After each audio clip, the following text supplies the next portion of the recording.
You're listening to Thrive Talking, the Making Men Great Again podcast. The podcast that is dedicated to providing men with the content and community to thrive and achieve greatness. I'm your host, Tommy, and I'm joined as always by my close friend, brother, co-host, and the show's editor, Samuel. Welcome back for another episode, Sam. How are you doing today, brother? Hello, mate. It's very, very good to be back. I'm a bit upset with that introduction this week. There's usually about 300 descriptions of me, so we'll have to sort that out straight away. It's been too long, to be honest, mate. It has, hasn't it? Lost a little bit of momentum, and it's gonna take an episode or two to get back in the groove there. But I do apologise if you feel I've let you down there with the lack of introduction. You have upset me a bit, but we'll be all right. But yeah, it's been a while, hasn't it, mate? Like, what's it been? A month? 3 weeks? Yeah. But we'll surely get onto that because there is a reason. We certainly will. But we are back, people. So fear not. I know a lot of people have been upset, and there's been riots in the street. In fact, I think that recent protest in London was to do with Thrive Talking, not missing a few weeks. It was directly involved with that. I did hear that myself, to be honest. Yeah, there was a few banners knocking about, weren't there? A few unverified sources did mention that was the primary motive behind the march. Unverified sources. If you go on the darkest depths of the internet, you will see that there was a huge protest in Mongolia as well. I've seen it. I think there was a billion in attendance. A billion? Oh my God, I didn't think there was that many people in Mongolia, but you know what? I'd be very surprised. The descendants of Genghis Khan, my friend, all his children. That's the one. They gather around the campfire and they tune in for the latest episode. And the line went dead. I love it. So yeah, anyway, it's in all seriousness, it's good to be back, Sam. I've genuinely missed our recordings, and yeah, it feels good to be back online and getting some more content out there. So I'm looking forward to this one. Yeah, definitely. It's one of them, innit? Like life gets in the way, and we try our best, but we're not. We're both adults, as we say. Most weeks, we don't get paid for it. It's just a little side hobby, and we do it late at night. So we have lives. We can sometimes be tired. We can be away, but it's good to be back, baby. It certainly is. So it wouldn't be Thrive Talking, Sam, if I didn't ask you. Have you been doing your training, taking your vitamins, and saying your prayers, brother? I have, mate. I have. So it's been weird, really, because we've both been away, haven't we, on holiday, which is going to be what we're going to talk about. But you'll introduce that shortly. And things do slip, don't they, when you go away? Yeah. Intentional or unintentional. And it's not necessarily a bad thing, is it? Because it's called a break for a reason, because you need a break. But still, I'm still doing all right. I tell you what, I would say I'm thriving. I've no reason to say I'm not thriving. I'm healthy, happy, eating well, training well. There's nothing to complain about at all. Good. So, what about yourself? Yeah, well, you took the words right out of my mouth, Sam. I was going to ask, are you thriving? But you've already answered that one for me. But yeah, I would say that I am very much so. And as you've sort of referenced there, that is what we're going to be talking about. We're back after a break today. We both had some time away, and we're gonna cover that in today's episode, which I think it's very relevant given the circumstances. Yeah. So it'll be good. It'll be good to discuss that, the do's and don'ts, what's gone well, what perhaps could have gone a little bit better. But yeah, it's a really relevant subject. I feel this week. Yeah. Good. We'll get onto it, but we have other things to discuss first, don't we? We do. The Brethren Bulletin. Let's go with that. Tommy, Order of business, yeah. First what's order of going on? business, the Brethren Bulletin. Well, there's quite a lot on the bulletin today, Sam, because we have been away for a period of time. But I think That's good.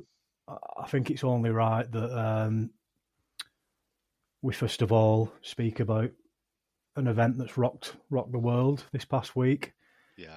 Certainly in Western civilization, and we'll speak about it shortly in a little bit more detail. But I think it's deeply resonated with a lot of people, and people are feeling it personally. I know I am, but we're going to speak about a great man, and we're going to honour a great man, and that's what this podcast is all about. And that's Charlie Kirk. God rest his soul. Rest in peace. Absolutely. We're talking about an extraordinary young man, exactly same age as me, actually, who he had his life cut short. He was murdered in cold blood for having a different political opinion from someone else and for having a strong religious belief and faith in Jesus Christ. And this isn't about, it's not about left or right. It's not about whether you're a Catholic this is purely and simply it's about good and evil.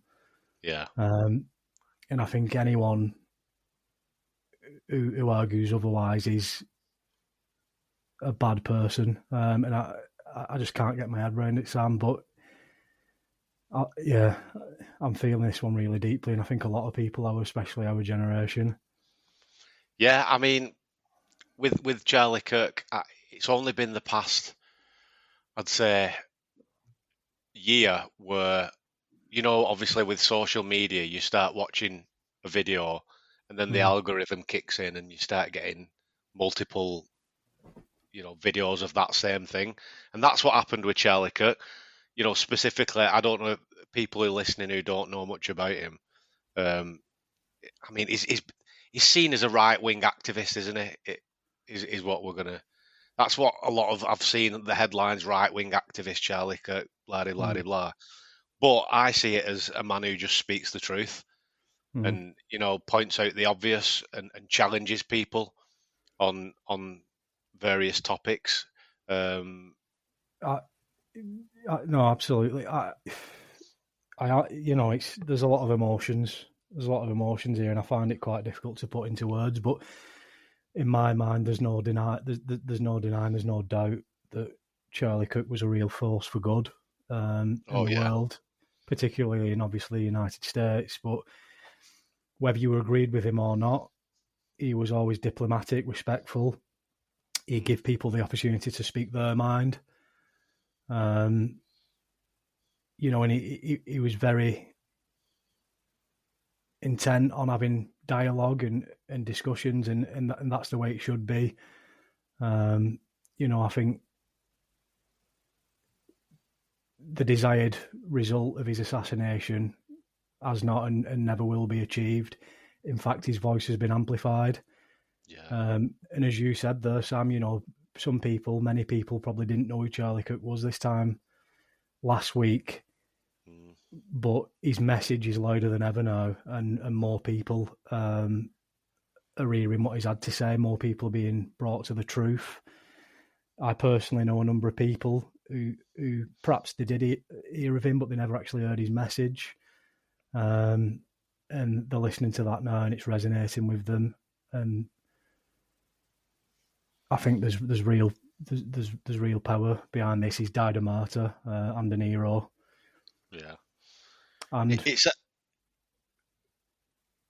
go ahead, sorry, mate. What I was going to say. It's hard to believe how young he was. just, you know, trying to get this across to the listeners, you have to really watch his videos, don't you, to understand him as a character.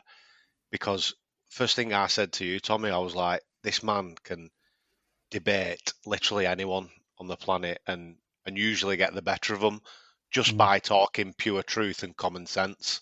Yeah. Was the main crux of it, wasn't it? You know, He'd, and go on.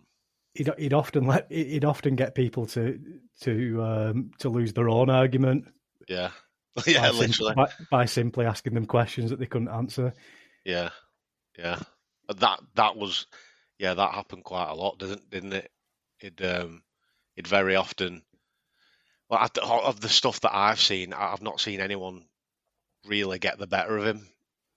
You know, one to one speaking wise, you know, he'd always prove his point. But with that intelligence, obviously got a very, very good brain, and he's very well researched on basically everything, isn't he?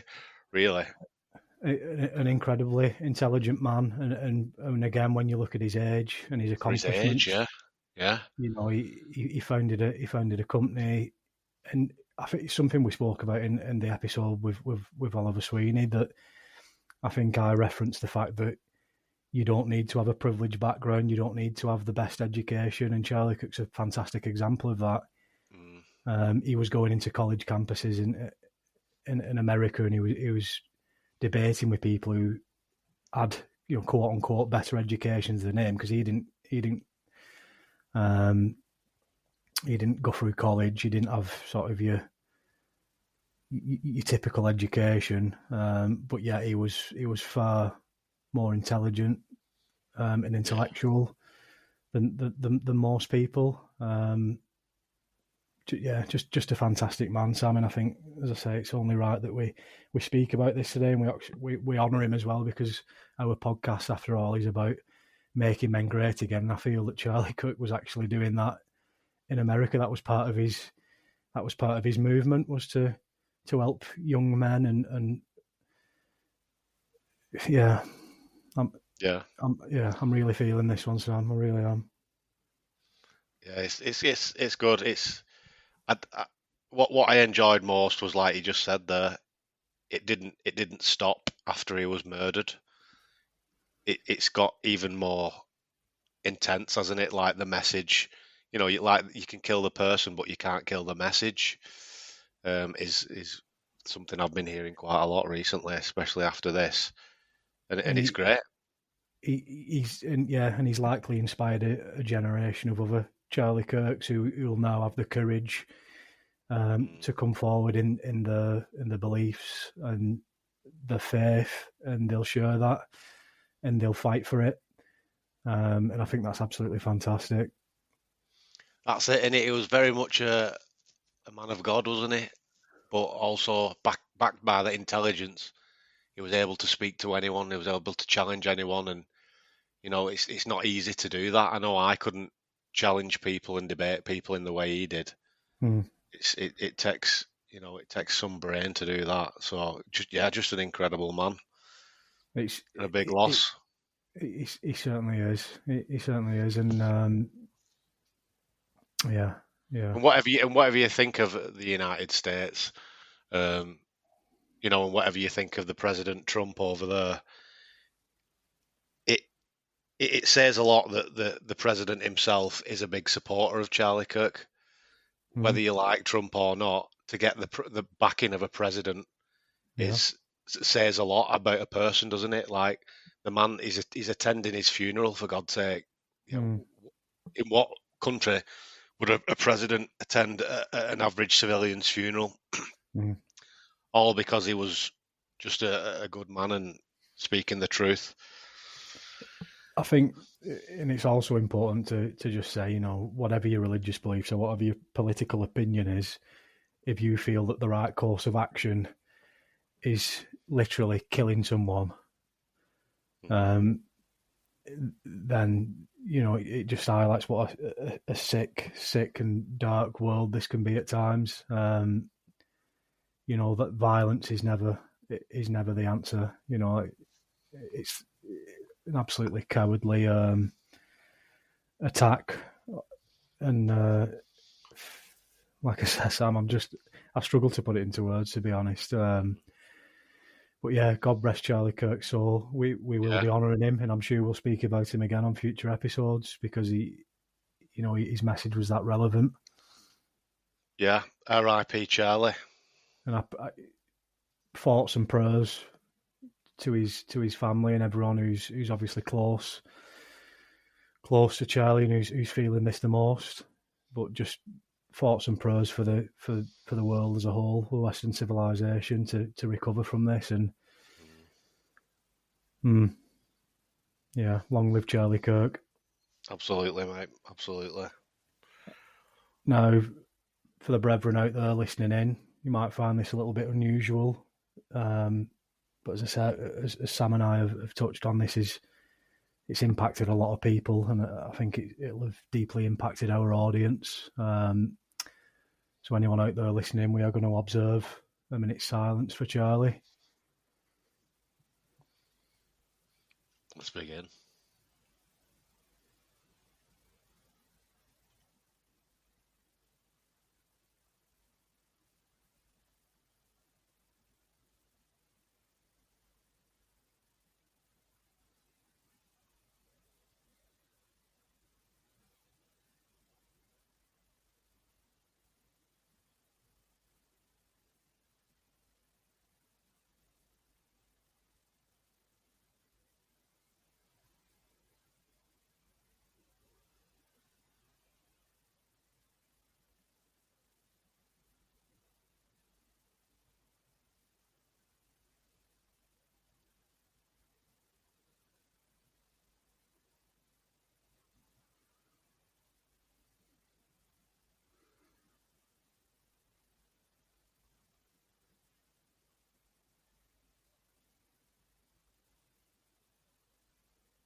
Beautifully observed, Sam.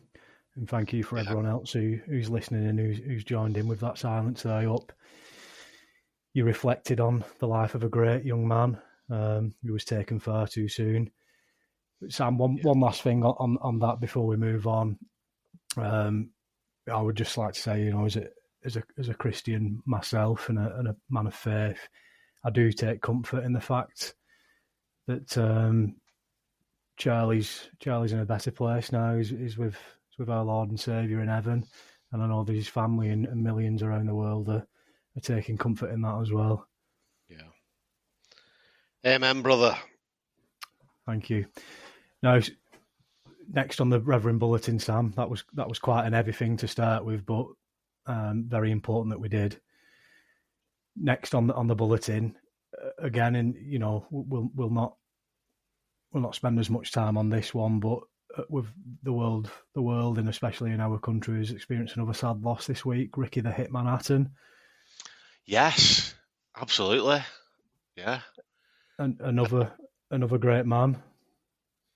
Very much a great man. I mean, he's from our part of the world, isn't he? Definitely from our part of the country in England, in the northwest, Manchester to be specific. I don't know a great deal about him, to be honest, Tommy. Obviously, I know he was a boxer. I know he did. I know towards the end of after his sort of retirement, he did a lot of charity work. I know that. I've seen a lot of that, which fucking brilliant in it, and one of the best to ever lace up the gloves.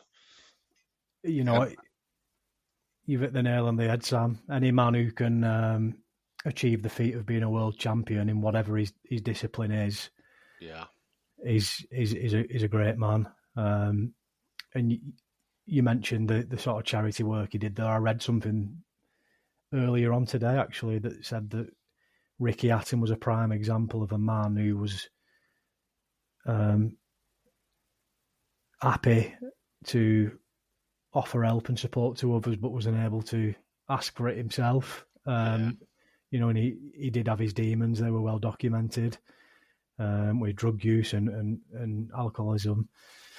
But yeah, just a great man and a sad loss. So we're paying our respects to the Hitman again today. Yeah. From what I've heard since his passing. He was a very, like like you said, a great man. He had time for everyone. People who've met him over the years, he'd never say no to a chat or an autograph or anything.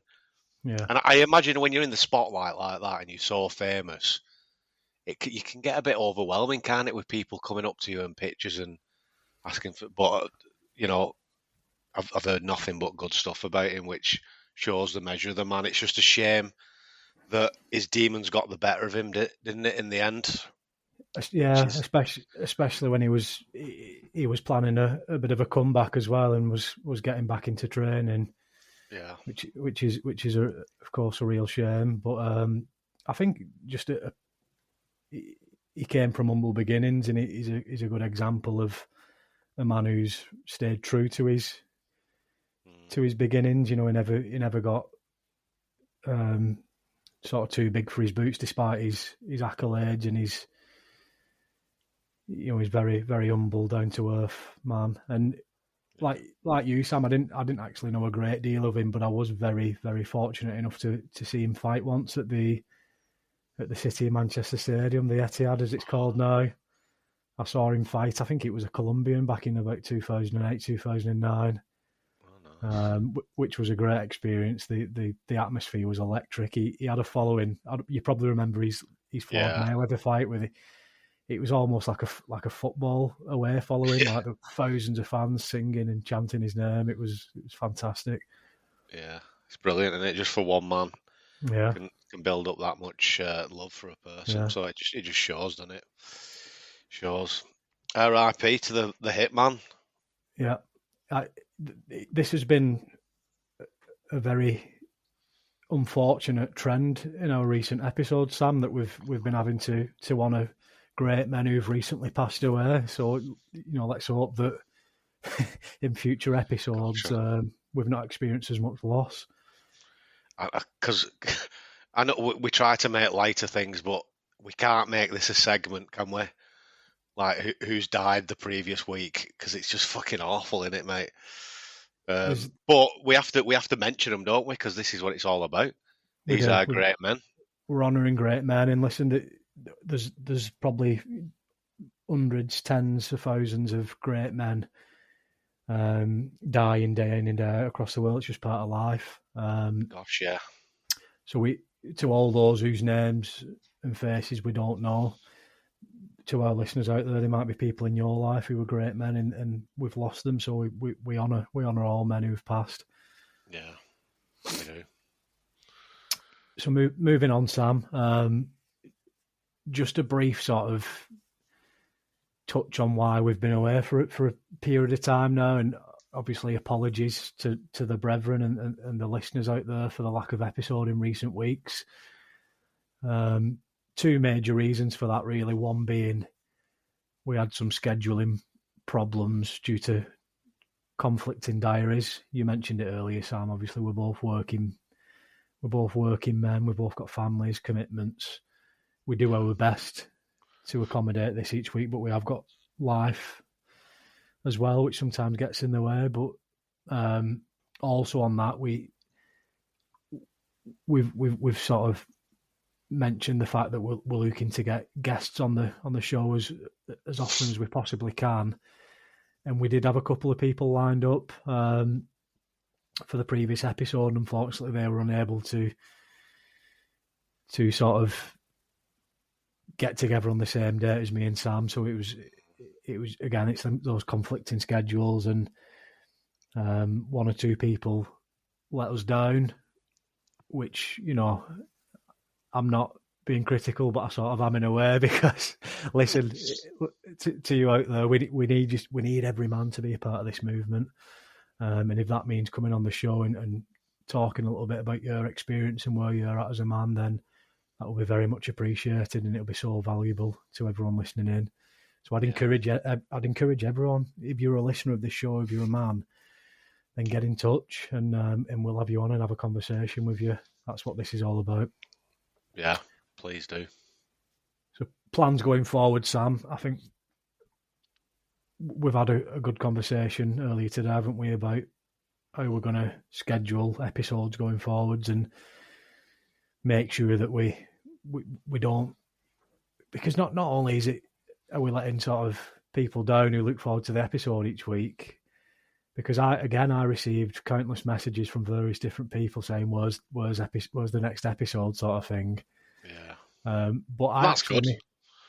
That is good and it's encouraging, but I miss doing it myself as well. I think it's good for both you and me to actually have this time to speak with each other each week and put the world to rights and share it with a wider audience. So I really miss doing it too. So plans going forward, we're going to be a little bit more consistent. We're planning well ahead now. We've got a diary set up. We've got people booked in for guest episodes. We've got content lined up for the foreseeable future now. So just bear with us and thank you for sticking around and listening to to us talk. Yeah, fear not, folks. This, we have had an extended break, but we're back on it. It's that time of year, isn't it? Back end of the year, where everyone's feeling a bit, the weather's changing, and like you get a bit sick, and you're like, you need something to pick you up. So that's what we're going to do, Tommy. We are. We're going to offer. Up. We certainly are. We're going to drag them up by the scruff of the neck. We are. By any means possible. I forgot to mention there, Sam. Obviously, one of the main reasons why we had conflicting schedules was we've both had a little bit of time abroad. Yeah, we have. Which is exactly what we're going to be talking about today. But before that, reviews and feedback, Sam. It's been a while, but what's come across your desk from the brethren? Well, there's not been hordes of messages, unfortunately. It's like you said there, Tommy. It's been people wondering when the next episode's coming, which is more than enough for me to validate why we do this, because people are enjoying it, and that's what I want. That's what I want from it more than anything. I want someone to come to me and go, "When's the next episode, Sam?" Because I enjoyed the last one and I like it. That's what keeps me going. Yeah. So that's all I'll say on that. What about you? Well, last time we did speak, the last episode obviously was the Good Morning episode, how to make your morning great. And it has been several weeks since that released, but largely well received from everyone that I spoke to personally. I had a couple of good comments in. People sort of think about things they'd not consciously thought about having a morning routine before, and the importance of it and the significance, the impact that it can actually have on the rest of the day. In a group chat that I'm in with a couple of guys who used to train together, my brother, Dean, a couple of good friends, it sparked a conversation in the group there about different sort of morning habits and routines, which was good. So it was a bit of a chat about that, bit of banter. But yeah, it was really well received, and I think it at least got a few people thinking, which is what it was intended to do. So yeah, well, that's good. As long as the message is getting there, we can't do much more, can we? And spread it. We have had one more 5-star review on Spotify as well since we last spoke, which is obviously good news. Slowly but surely cancelling out that 4-star. we still don't know who it is, so will you just come and let us know? We're waiting. Hold your hands up. Please, just be honest. We want to know. So, Sam, tell us a little bit about the... I don't know what the word I'm looking for is now, but what are the statistics telling us on the listeners? Have we still got people tuning in from around the world? Yes.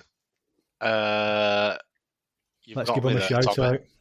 Because I've not looked recently, but if you just bear with me, I will tell you, my friend. Please do. So, it's pretty wild, to be honest, because this system that we use, you can kind of see where people are downloading it, the podcast from Superb. all over.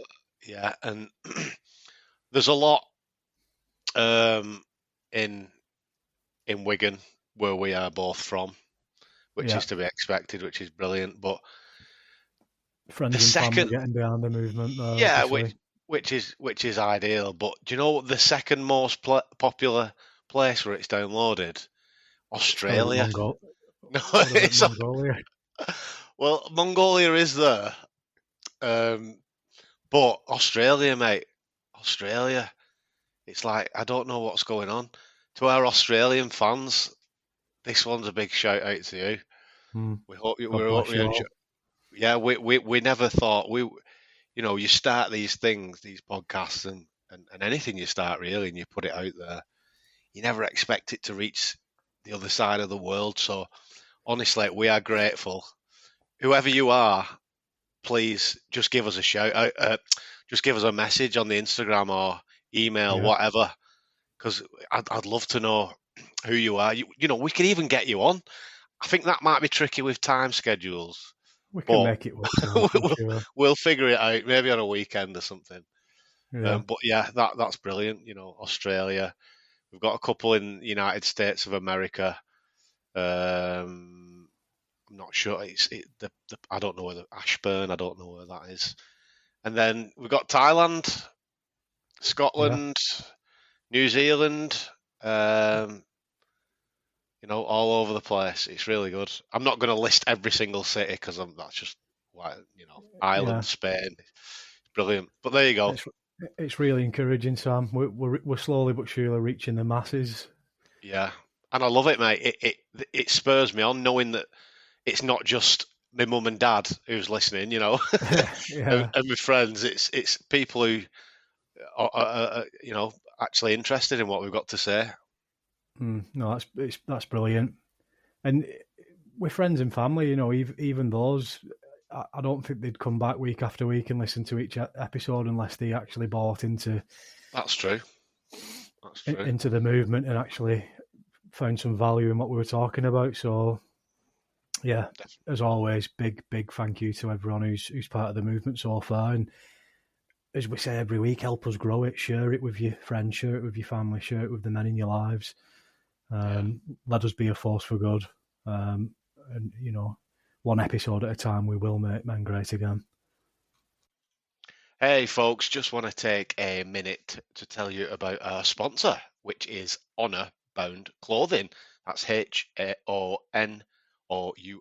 Bound Clothing, a fantastic clothing company that was designed right here in Lancashire in the UK. Now, Honourbound found an existing market overloaded with Union Jack branded clobber, which oozed tourist and kind of give that extreme hooligan vibe. But that's not what they're about. Their mission is Britain's history, its heritage and tradition, its strength, its class and might. So that's what they've done, and they've put it on a t-shirt, they've put it on jumpers, they've put it on hoodies, and much more to come. And what's more, 5% of all profits go to charities supporting UK military veterans. So what is not to like about that? So please head over to Honourbound Clothing. The link will be in our description and get some good quality t-shirts, jumpers, hoodies bought. Thanks very much. Back to the podcast. Sure thing. Samuel, Tom. we've given a couple of teasers. This week's episode, it's entitled "Being Alpha Abroad." Oof, what a So, title. personally, I've just returned from a fortnight away in España. A well needed 2 weeks on holiday there with a family. Thoroughly enjoyed that. I know Yeah, you've been away at the same time. You've been over in Greece for a period of time, I have. and that's what sort of sparked the idea because we did have plans to record a different episode this week, but it just prompted the idea that it's a good chance to speak about this. And people might think, well, it's not sort of holiday season now. We're just coming out of summer. We're going into autumn. It's nesting season. Yeah. But it's obviously relevant because me and Sam have just been away and we can talk about our own experiences. But I don't want to treat it as just when you're away on holiday for a fortnight in the summer. This can be any time that you're abroad, that you're away from home. It could be business. It could be a city break somewhere. It could be away. It says, the title's abroad, but it could be anywhere away from home where you're sort of out of your home environment. You've not got your home comforts, your conveniences, your normal routine. So it's a good opportunity to talk about how to still be great, how to still be on the top of your game when you're away from home. It needs talking about, Sam. For me, I've found that lots of men, even the most focused and disciplined of men, quite often fall apart when they're away from home, and I've seen that happen many occasions. It's happened to me more often than not when I've been away from home, because we're not in our natural habitat. We do things differently. Quite often things that aren't good for us, things that are in opposition to what we would do ordinarily and what we believe in. Our values change, our habits change. So I just thought it was important for us to discuss why it is a problem and how to address it and at least mitigate some of the negative impacts that can stem from that when we're away from home. So we can cover the do's and don'ts. Yeah, definitely, mate. I think it's an interesting one. It is an interesting one, and we talk as we say we talk about men, but you can easily put this to anyone, can't you? Men, women. Yeah, absolutely. And I think it's one of them, innit? Like we go on holiday to break away from our working life, don't we? Well, most people who work, you'd like to think everyone works, don't you, in some way or another. And it is as soon as you, depending on where you're going, we're saying we've put abroad on here, but it doesn't mean you have to get on an aeroplane. You could be, if you're in England, there's plenty of places over here, isn't there? Where you can go abroad, but it's having that break, but it's also trying to be as disciplined as you can whilst having fun. I think at the same time is probably a good way to put it. And you're right there, what you said. And it depends on the type of holiday as well, doesn't it, Tommy? People go away and for different reasons and to different places. I was just going to say that, Sam. The location's one thing, but it's also the sort of the reason behind it, the motivation. Are you going somewhere to relax and recuperate? Are you going? You might be going adventuring. Yeah, and it's quite high octane and fast paced. It might be a business trip, so it is business as usual, but you're just out of your home environment and you're going somewhere else. There's a whole host of reasons why you might be away from home, and I think we'll cover all of that. And it might seem a little bit controversial to some people because, as you said, Sam, you do when you go on holiday, especially you're going for a break away from the norm. But that doesn't mean that you have to let all your hard work, your discipline, your sacrifice, your effort come undone and go to waste just because you're away from home. Because you're on holiday and you've got an excuse, don't succumb to the temptations that come with it. And by that, I'm not saying don't enjoy yourself, don't reward yourself and treat yourself, because that's important too. But I'm saying don't completely throw everything out the window and be a glutton and a drunk and behave like a pillock because you're not at home. You've still got to have those values and morals, and you've still got to have that vision. It doesn't go away just because you're having a break. God, just already my mind's going into overdrive just unpacking the things about. There's just so many factors involved in this, isn't there? Like, for example, age. If it's your first lads or girls trip away, you're not going to be disciplined at all, are you? In any, mate, both me and you have been there, haven't we? Many times, We certainly many have. times, and we weren't thinking about eating all foods and doing our press ups when we was on that strip in Ibiza or But around that pool but in Magaluf. we, but or in that coffee shop in Amsterdam. But Oh yeah, we, but Sam, we at the time we weren't listening to the Otis podcast this is it, isn't it? that is telling people, giving men the content and community to thrive and achieve greatness. My friend, I've got to get that in there. I've got to plug the podcast and market, do some marketing. But this is why I thought it'd be such an interesting conversation to have and to discuss and share with the brethren. Yeah, so there was a number of things that I'm feeling quite passionate about that I want to talk to that are relative to my recent experience away from home on holiday. But as you said, Sam, your mind's in overdrive already about the different things that we can talk about. So I think that there is so much to cover, so much ground to cover, and so much information. I think that we'll probably have to revisit this one next year ahead of the holiday season, so we can provide listeners with the information they need before they go away. But it's a really interesting one. 2 key points for me, and these are sort of, well, some of them are barriers, but the first one is, don't let all your hard work come undone because you're on because you're on holiday and that's your excuse, because it just defeats the whole purpose. It undermines your vision, your values, what your goals and objectives are. And the second one is, and I think this is a barrier, is don't let a lack of convenience and accessibility come in the way of you making the right choices and good decisions.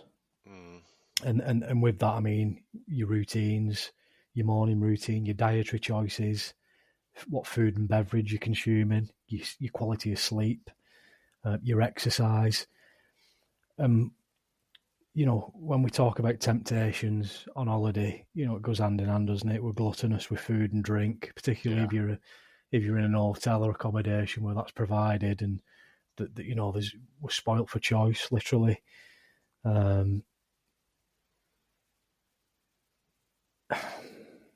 There's so many unhealthy food options.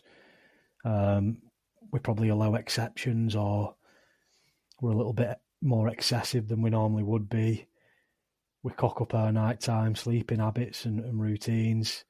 Yeah. And like I said, it very much is dependent on location and what you're actually away for. But you've got to stay focused and on track, really. I agree, mate. I agree. There's so many things I can think about now.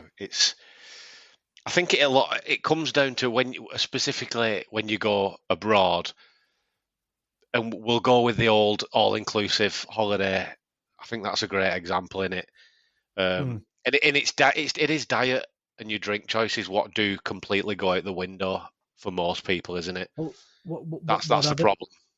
That is it in a nutshell, Sam. But what are the temptations? So there are quite a lot. Like I said, you're a little bit more lenient with your dietary choices, with the drink that you're consuming. You think, I'm on my holiday, I'll have a beer. And I've been on holiday for a fortnight in the past, and I've had a beverage each and every day. Yeah, and nothing wrong with that. Well, to a degree, to a degree, yeah. And I have thought that myself in the past, but then ordinarily, like, would you? To some people, that might actually be the norm, but would you actually drink? And I don't mean just having like one beer or a glass of wine with an evening meal, but would you drink in excess, and would you drink so frequently when you're at home and you're on it and you focus and you're disciplined and you've got that objective and that sort of end goal and the really clear vision of what you want to achieve. And I don't think you would, personally. No, that's the thing, isn't it? Like, a lot of people that I see on social media, they'll do these 6, 10, 8 week training camps leading up to a holiday, isn't it? That's very much what people do. So they'll live this clean lifestyle, get in the best shape that they can possibly be, and then they'll throw it all away as soon as they get on holiday. And I think that's the problem, isn't it? That's what we can probably say is an issue. And you know what? There is something to be said that, you've worked your ass off for 10 weeks. Why not let yourself go for a little bit when you're on holiday? You know what I mean? There is that, but it's taking it that one step too far, I think, is where the problem lies with the drinking, especially. Us Brits are well known anywhere in the world to just drink any country dry, and I think it's not a good. You've made a great point there, Sam. I mean, I don't want our message to sort of be misconstrued here, but we're not saying don't enjoy yourself. We're not saying don't have a drink or eat foods that you wouldn't ordinarily eat. We're not saying that at all. So we've sort of the temptations around food and drink, obviously we've discussed, but there's other temptations as well. Spend more time on this. This being the mobile. On the mobile device, if you are going away and you've got that time away from work, from the desk job, from whatever you do for a living, the manual work, you've got that opportunity to rest and recover and recuperate. Do not waste a second on that device. Because you're actually you're achieving nothing, you're gaining nothing productive is coming from that. Do some of what we've spoken about before, the pillars, and we'll come on to those, but you've actually, for once in your life, you've got an opportunity to be away from the noise, be away from the busyness of life, and the iPhone's all insistent trill, to quote Malcolm Guite's poem there, Sam. But you've finally got an opportunity to actually sit still, be in the moment, think. I could have those connections, contemplate. There's so much opportunity in front of you because you've actually got time, and that's the one excuse that most people have, Sam. When they're at home and they're in their ordinary, normal routines, is that they don't have time, or I don't have time to prepare my food and eat well. Yeah. I don't have time to go to the gym and exercise. I don't have time to go for a walk in nature and think. I don't have time to meditate. I don't have time to read a book. But you've got so much time for this bloody disease that I'm holding in my hand right now. And I can't say how strongly I feel about that. Like, it's the one opportunity you've got. And I can't tell you how good I felt, Sam, that I barely touched my phone while I was away. I probably allowed half an hour a day just to catch up on email, see if I'd received any messages. I did use it to take some photos, but other than that, that was the least of my concerns. More often than not, it was just left in the villa untouched, and that's, for my opinion, that's exactly how it should be. So that's another temptation. What are the other temptations? Stay up late every night, knacker your sleep up, because again, you're probably on your phone or watching TV in your accommodation late into the night. Lie in bed. Again, you don't have to be up to go to work. Oh, I'll lie in bed. I'll lie in bed all morning. For me, it's not what it's all about. And I've been there. I've been abroad. I've lied in bed, and I felt terrible for it. Complete polar opposite now. And I'm not saying don't enjoy your sleep. Don't have a lie in because you deserve it if you've been working hard. But there's a fine line for me, Sam. Yeah, I'm just hearing what you're saying there, and I'm trying to. I had a bit of a rant there. I do apologise. No, No, everything you're saying is relevant, but I'm also trying to see it from different sides, and I say that in a way of I'm trying to see it from different ages of people, because like you said, we said different people want different things from a holiday. But I do agree that the one thing is get off your fucking phone, Mm. like just and again, like you could say, well, I need it to listen to music while you're lying on the beach, or some people even read on the phone. But again, is it so important that you need it? Like instead of listening to that music, maybe go and do an activity. Like you can't take your phone in the sea or in a pool, and most people go abroad to get in the sea or a swimming pool. So I love what you said there. We've got to. It is a great opportunity. Opportunity is the right word Yeah, to put your phone down. And I know people, people you like taking pictures. It's the modern way to take a picture, isn't it, for the memories? there's nothing wrong with that. No, but like you, Tommy. When I was in Athens just recently in Greece, I'm not someone who takes many pictures, as you know. Um, and honestly, I would spend a good 7, 8 hours out of the hotel, and I didn't have my phone on me. Mm.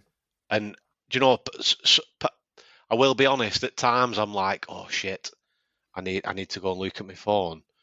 What if someone needs me? What if my son needs me back home or anything like that?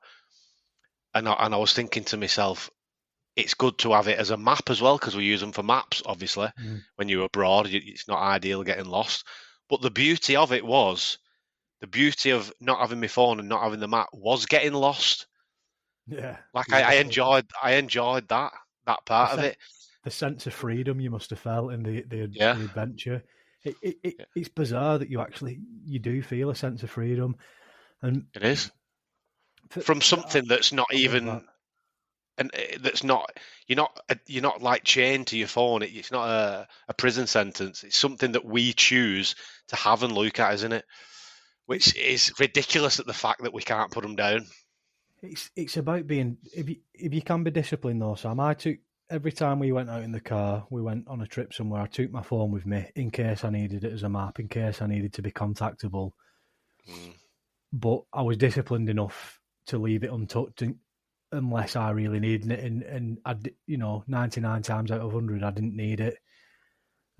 If you don't have that discipline and you don't need it, because there's no reason on earth why you would need it, then remove it as a temptation. If you do want to listen to music, if you do want to take photos, just be strong enough and disciplined enough to ignore everything else mm.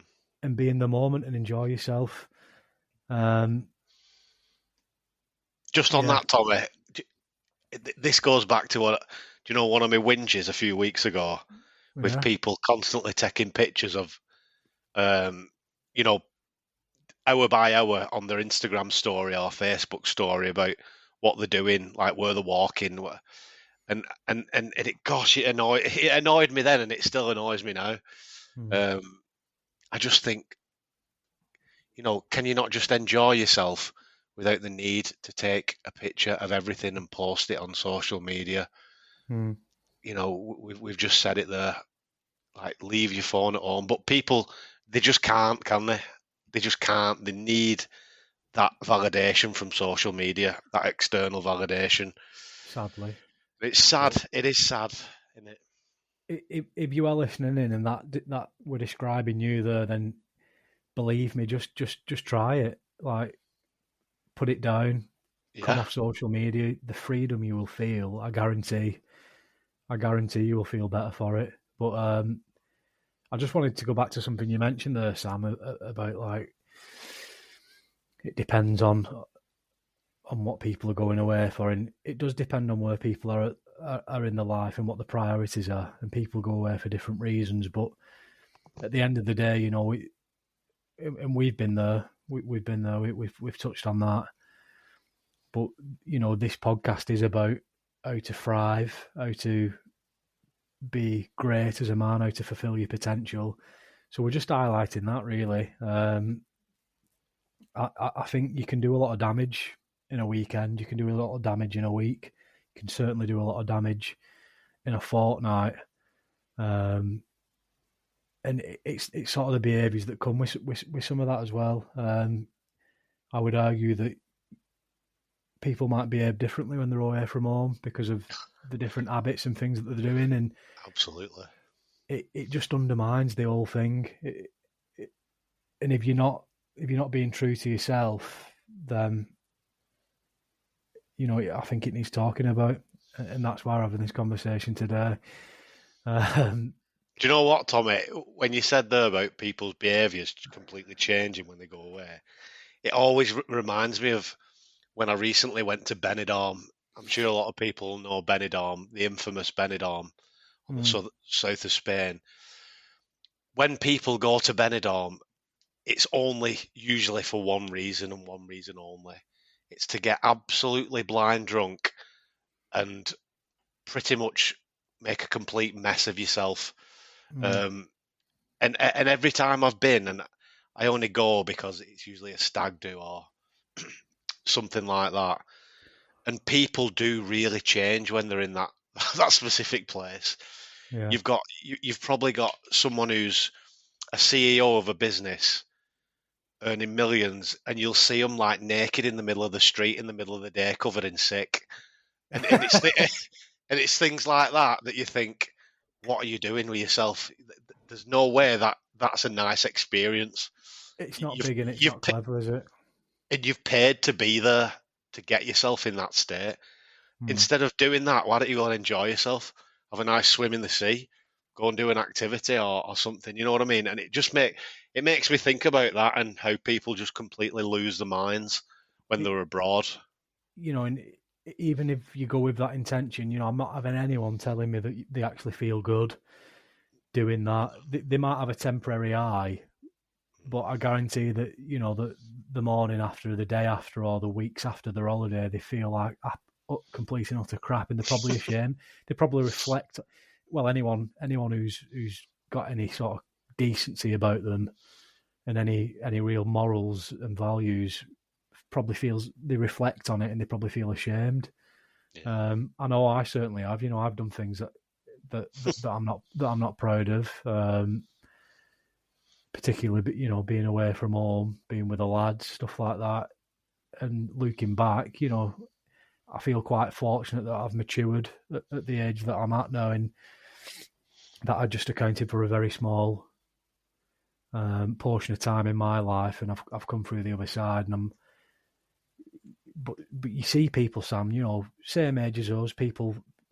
You see people our dad's age is behaving like Yeah. complete and utter imbeciles, and it just begs the question, like what's going on in some people's brains. Like I really can't get my head around it. I honestly can't. Like you've said, Sam, get out in nature, go for a swim, get grounded on the beach, have a good conversation with someone. You could strike up a conversation with a complete stranger who you've met and just have a really good connection there. You might be with loved ones on holiday, friends. Go and do something, experience the culture. You've just been to Athens. Experience the culture and the history of the place that you're visiting. Take it all in, enjoy it, and actually take, as we've said, take the opportunity to actually have some time to think, to relax, to unwind, to contemplate, not make yourself feel crap by being an absolute glutton and a drunk and yeah. I So think we don't want to be the fun police, do we, Tommy? we're not at all. Because we have been there. We picked each other off many a road. So it's Did you it have comes fun with in Athens maturity. though? Of course I did, but my trip was it was purely history based. Do you know what I mean? Because it's Athens and it's full of history. And it goes back to what we were saying about what is your holiday about? Yeah, yeah.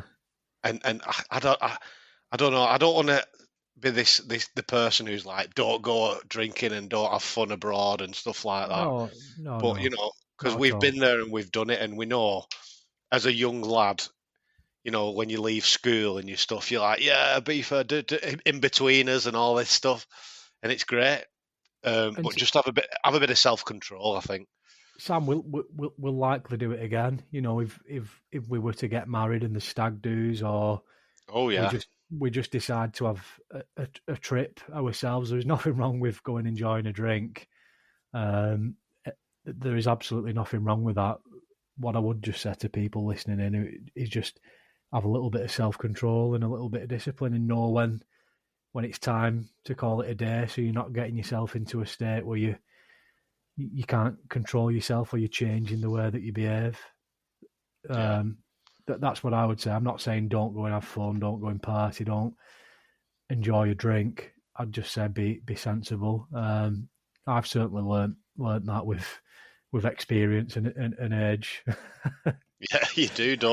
You do learn over time, don't you? What's good and what's bad in it, Some isn't it? people, Or I'd some like people to think don't. I'd like to think that people do, but yeah, some people don't, sadly. But so moving on, Sam. So Yeah, a couple of the things, obviously, like you said, we've both been to sort of hot countries recently, and one of the things that was on my mind while I was there, um, and I wanted to talk about it today, and people take this with a pinch of salt. People might want to disagree with it.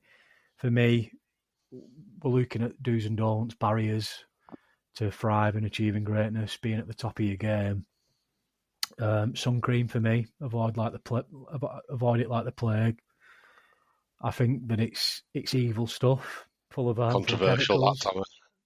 It's very controversial. It is very Yeah. controversial, but a lot of what we'll say on this podcast will be controversial in Mm, one way, shape, or form to at least someone listening out there. Um, this is me personally. I avoid it like the plague. I think it's terrible stuff. It's full of harmful chemicals that will disrupt your hormones, damage your skin, and wait for it, Sam. Drum roll, please. Actually, potentially put you at a higher risk of skin cancer and yeah. melanomas. Now, that is in complete opposition to what we've been told by the experts. All these health organisations, NHS, doctors, big pharma. And I'm not going to get into conspiracy theories, but just do your own research.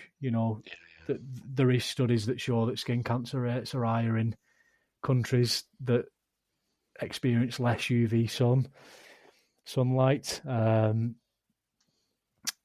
Skin cancer rates are lower in outdoor workers than indoor workers. There's a number of different studies that show stuff like that. Make sense of that.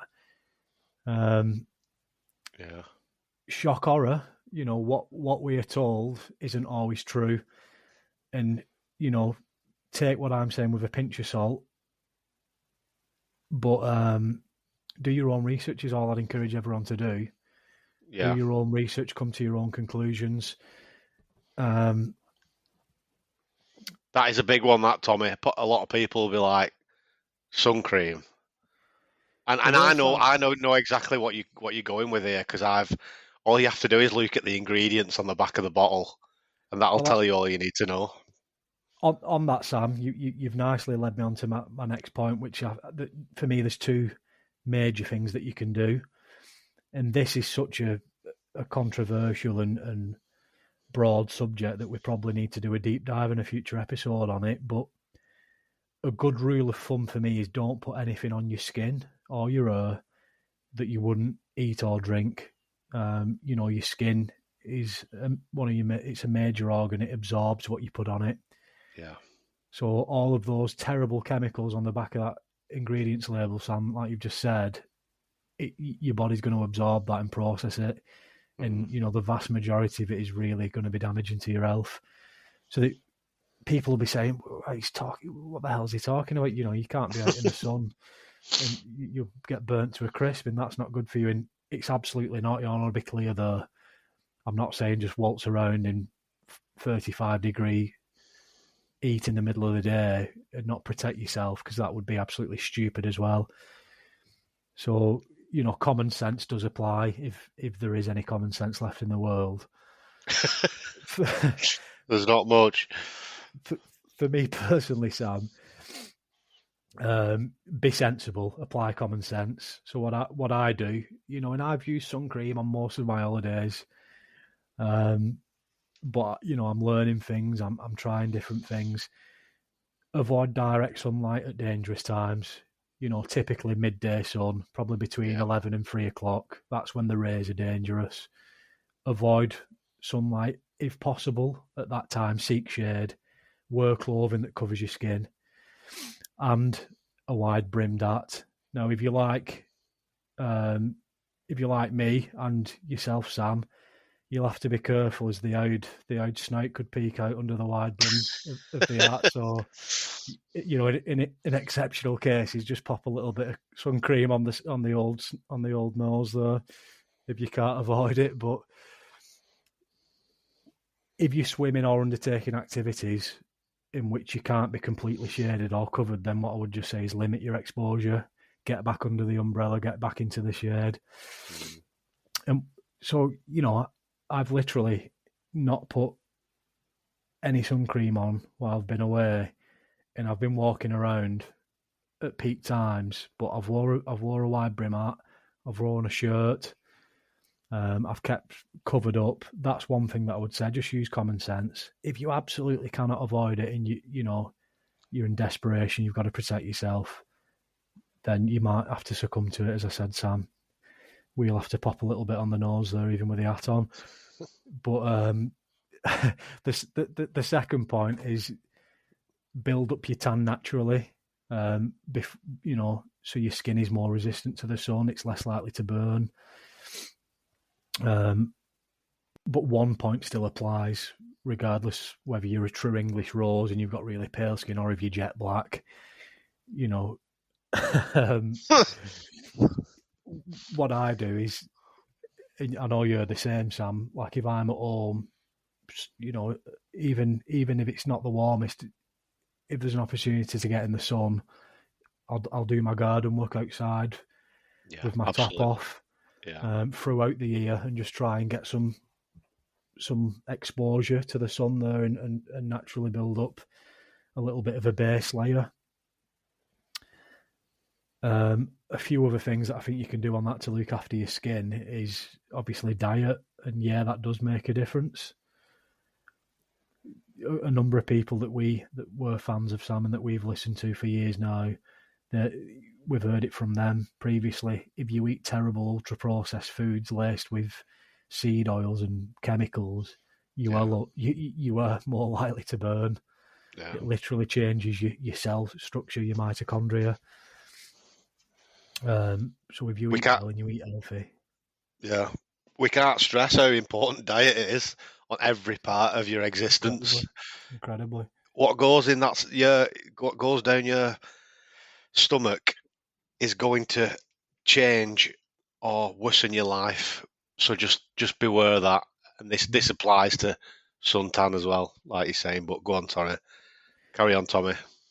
No, sorry, mate. I know I'm sort of on one here, but and please do chime in as and well necessary. But the other one, and this is so obvious, but so many people don't even get this right at home, let alone when they're abroad in a hot country, particularly when they're having the old tipple, couple of beers and stuff. You've got to stay very, very well hydrated at all times. Yeah. And no, a pint of lager is not hydrating. I'm afraid to say it. No, alcoholic beverages, caffeinated beverages, they're not hydrating. No, I'm not saying don't enjoy a beer. I've had a couple of nice ice cold refreshing beers while I've been in Spain. So I mean, I know full well that you have as well while you've been in Greece, and there's nothing wrong with that. I've also enjoyed some local wine, which, by the way, is dirt cheap abroad. And it just highlights the problem. It just highlights the fact, Sam, that we're being robbed blind here in the UK under this well, not under this, but under horrendous successive governments Yeah, of both political persuasions. But we'll not get bogged down on that. But for another time. drink lots of water. Use sea salt on your food because you need your electrolytes. Coconut water, Sam. I know we've had a few conversations about that.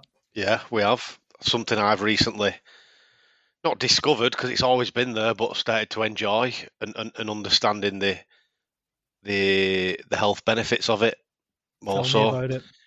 And if you can get it straight out of a coconut, like we're Oh, not talking about this crap what you buy in the supermarkets. You know that yeah, it probably says organic coconut water on it, but you know you look at the back of it and it's like there'll be some crap in it what shouldn't be there. You're like, for God's sake, can you not just give us actual coconut water? Um, but yeah, there's loads of things in it. It's full of antioxidants, yeah. which is always brilliant for you. You know, lowers your blood sugar, which is good, and you know, is a good source of hydrating yourself if you get sort of bored of water, and No, it's as close as you know what I mean. I absolutely Completely love coconut. natural. I absolutely love it, Sam. Coconut water. I know we actually spoke about it while we was both away. Unfortunately, I didn't. I was unable to obtain it from the actual coconut itself because Mm. perhaps they do grow somewhere in Spain, but I'm not entirely sure that they do. But um, I did get it from the supermarket, and you've just got to apply that basic rule that we've always encouraged people to do. Sam, is read the label, like you've said. Yeah, If there's anything more than 100% coconut water in it, then don't drink it. yeah. You certainly don't Nothing, want. nothing needs to be added. It doesn't. Like there's no point if there's anything else in it. Forget it. Don't drink it. It's pointless. Absolutely, brother.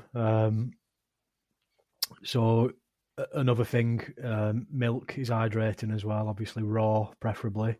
Not sure you'll actually have the opportunity to source some raw milk when you're on holiday.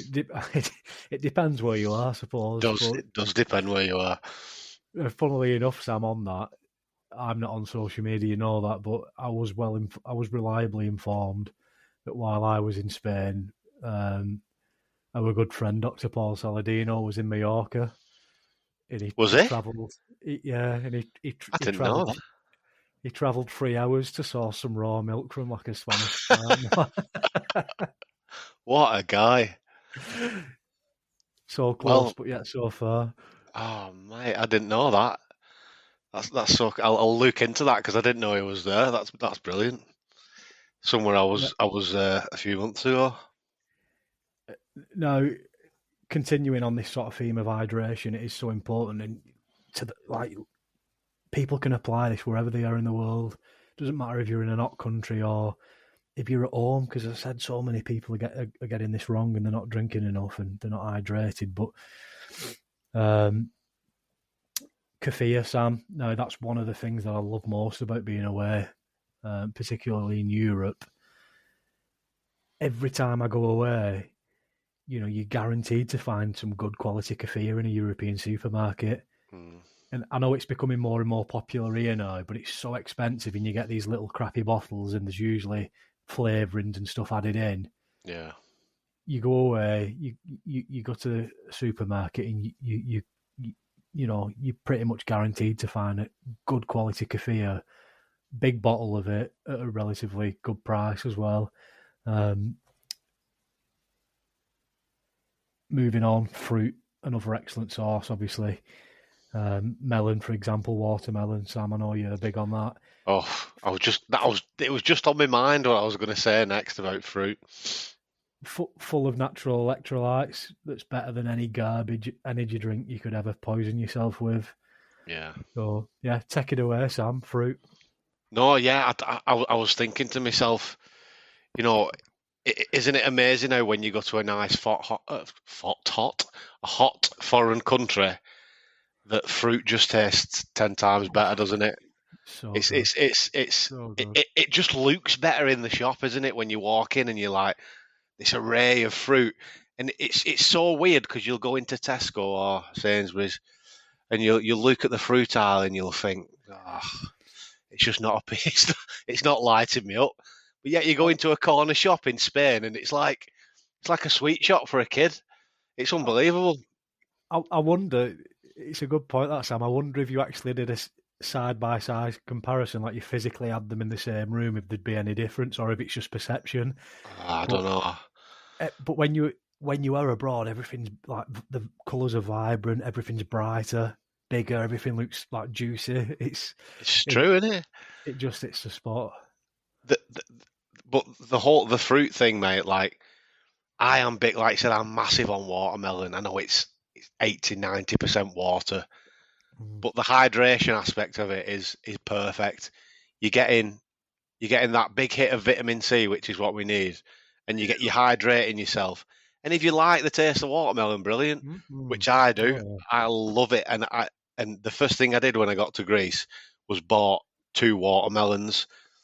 I'd never normally do that over here in the UK just because I know that it's going to be quite poor quality. But them watermelons are coming from straight from that country, probably within like 20 miles, and they've been grown in that heat, and that's what makes them big and juicy. And it's yeah, big and juicy. big and Oh juicy watermelons. and But yeah, as an added bonus, you can actually use them to exercise with until you start there you go. eating them. You can do your goblet squats with them. Yeah, You can you can. you can press them. You You, can you curl them. you can try and squeeze one and see if you can prise it open with your biceps. Brilliant. No, There you go. this is the burning question, Sam. It's the question that's on everyone's lips who's listening right now. What do you do with the seeds? We're talking watermelons here. What do you do with the seeds?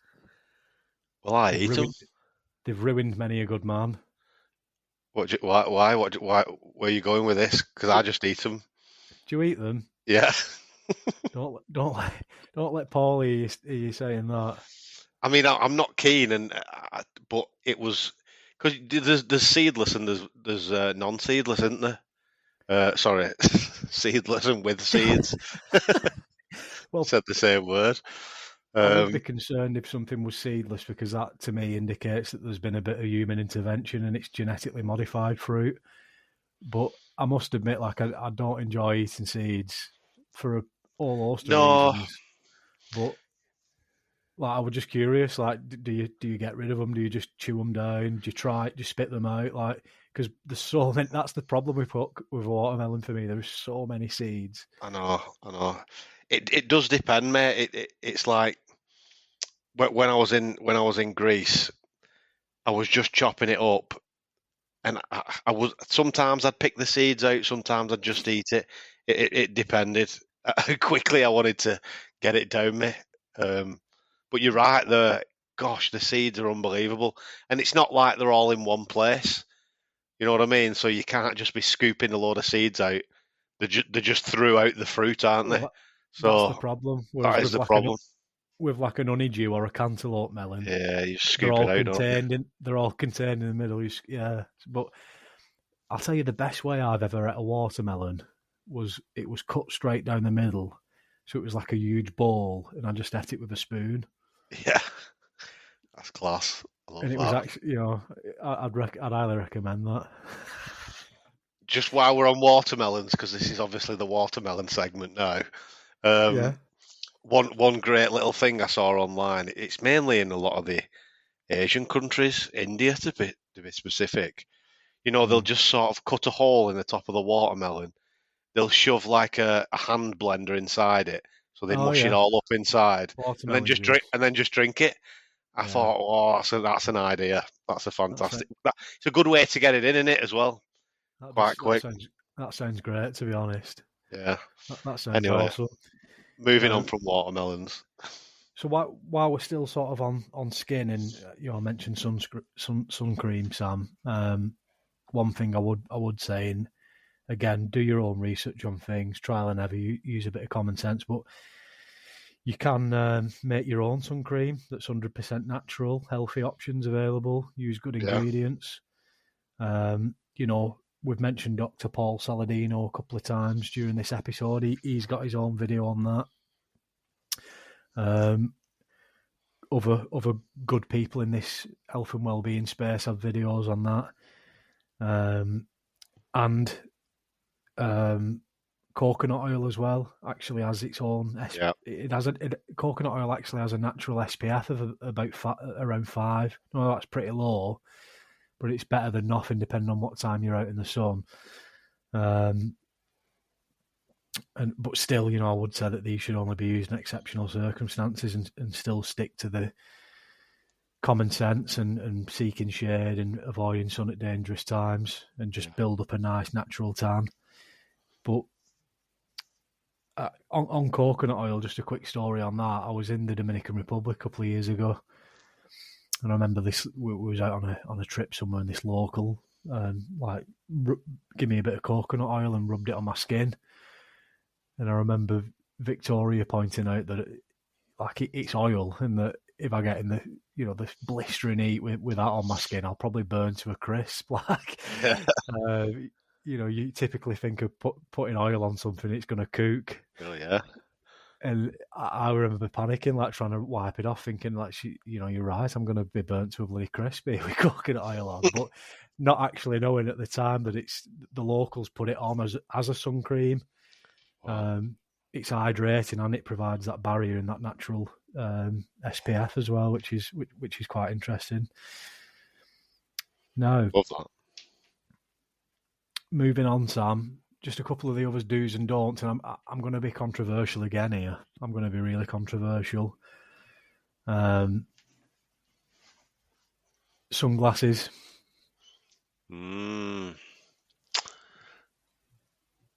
I've got a real bee in my bonnet with sunglasses, Sam. A real bee in my bonnet. I know why, but go on. Well, I've been one of these people, Sam. We've both been rock and roll stars previously, and I've worn sunglasses in the pitch black and looked like a complete and utter fool. But we live and learn. Now, again, I'm not saying don't wear sunglasses. I still wear sunglasses occasionally, but it's very much the exception rather than the rule. And again, this applies to being when you're at home as well. It's not just when you're on your holidays and you want to look cool and have your sunglasses on day in, day out for the full, as long as the sun's in the sky. But they're such a blocker, and I think they're a massive barrier to people thriving. You're messing up your circadian rhythm. You're not getting that good natural that full spectrum of light into your eye. You're impacting your vitamin D production that's affecting your immunity. So you're affecting your sleep, your immune system, your ability to defend against illness and disease, viruses, bacteria. You're affecting your hormone production for your bone health, your protein synthesis. Such a massive impact just through putting sunglasses on, and so many people they're oblivious to it. And it is tough when that's what you're used to doing, but I genuinely rarely wear sunglasses now, unless I'm sat in direct sun for hours on end, and just for a comfort point of view. What I typically do now is I just wear an hat with a nice peak on it that keeps the sun out of my eyes. I'm still getting that natural light coming in, but I'm not completely blocking it. And I'm again, like I said, I'm not telling people not to wear sunglasses. I'm just telling people to be conscious of that. And if you are going to wear sunglasses, at least give yourself an hour or two in the morning to get that natural light in the eye and prioritise that.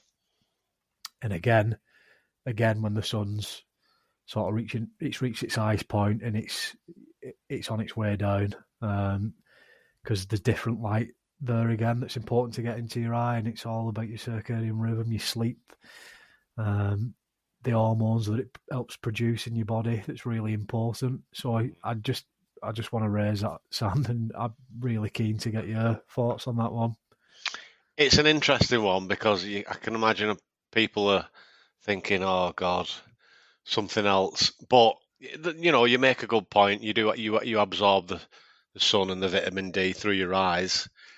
We will say it's not predominantly absorbed through your eyes, like it is predominantly coming through the skin. But if you can, just spend that a little bit more time with the sunglasses off. Now, I will be honest, I do wear sunglasses a lot of the time, mainly because I'm a glasses wearer and the prescription sunglasses, especially when I'm abroad, I do wear them a lot. But I think what you said there is important. If you get them that first 5-10 minutes of sun into your eyes, it can make a world of difference. Um, and if you want to wear them sporadically through the day, there's absolutely nothing wrong with it. But there is something to be said that you can you can almost heal your eyesight with the sun. Am I right there, Tommy? You are, In a Sam, and way, you absolutely are right, mate. And this is again, this is something probably for another episode and a deep dive. But I have prescription glasses. I have an eye condition, and I actually quite often now, more often than not, actually, I don't wear my glasses when I'm outside because it's so important that I get that natural light in the eye, because it is healing, and the studies have shown the benefits that it can have on your eye health. And there's actually a book available that's on my it's on my list to purchase at some point and read. And bear with me, I'll try and find what the name of it is. they're called eyes or something like that. How to fix your eyes. I can't remember what it's called, Sam, to be honest. But I'll mention it in a future episode when I find it. But yeah, you make a really good point there. One of the biggest things that annoys me, to be honest with you, is when you see people wearing sunglasses and it's overcast, it's cloudy, it's not even sunny. Yeah, I Oh, know. what are you doing? Do you not realise the impact you're having on your life? Yeah. And one final thing on that, Sam, because again, I've really been on one this episode. It's I do good. apologise, and I thought this when I was on holiday. I had my sunglasses on briefly, and I took them off, and I was like, why would anyone not want, like, we've just spoke about fruit. Everything's like more colourful and vibrant on Yeah. holiday. Why would you not want to see the greens and the blues and the flowers? And why would you not want to experience it to its Yeah. the I way know what you mean. in its natural, unadulterated form? Like that, everything's just so much more beautiful and brighter. Yeah. No, yeah, I totally get what you're saying, and it's kind of as us Brits, we're not that used to the sun living over here. So when we go abroad, our eyes are it takes a while to get adjusted to that bright sun, and more often than not, you'll see the people who live in these countries not wearing sunglasses because the body and their eyes are used to it, which is Yeah. brilliant for them, but it's not great for us. But it is very much country based, isn't it? It's quite, in the grand scheme of things as well. It's quite a modern. It's quite a recent thing, should I say? Like, other than like for fashion purposes, I can genuinely say I don't think my dad has ever worn a pair of sunglasses in his entire life. That's old school, that, isn't it? He genuinely, like, his vitamin D is through the roof, brother. I bet it is. But It's thriving. no, but no, it's interesting. It's interesting. I enjoy talking about these things, Sam. Yeah. As I said to people, take it with a pinch of salt. Do your own research, trial and error. See how you feel. If you feel like you're thriving doing what you're doing, then all power to you. If you're not, and you can be truthful with yourself and honest with yourself, try something else. What have you got to lose? Yeah. At the very least, don't write something off until you've researched it and come to your own conclusions. That's it. That's it. We will always say, research it yourself. Don't just believe what we're saying. Anyway, Nice, shall we Sam. move on, Tommy? Time is upon us. We shall, and we've still got quite a bit to get through. So just quickly, like as we've already mentioned, we've both been abroad recently on holiday. Do you want to tell us a little bit about your time in Greece, what you got up to, and most importantly, are you still thriving while you was over there? Yeah, Athens in Greece. The trip was mainly a sort of history geek, kind of the history geek that's in me. I Nothing do wrong with that. enjoy Greek history because it's essentially goes back probably the furthest that we can possibly go, and a lot came from it. A lot of just a lot came from the Greeks, didn't it? But it was mainly to visit the Acropolis. I don't know if anyone's familiar with the Acropolis, but it's sort of If you're a not, then you need your head tested, I think. yeah. Please just have a look at it online. It's hard to describe other than being there in front of it. But It's the yeah, pillars, Sam. it's It's the the pillars. pillars. It's the pillars. Um, yeah, so Right in five. it was just a good trip, mate, and obviously it's a nice break as well.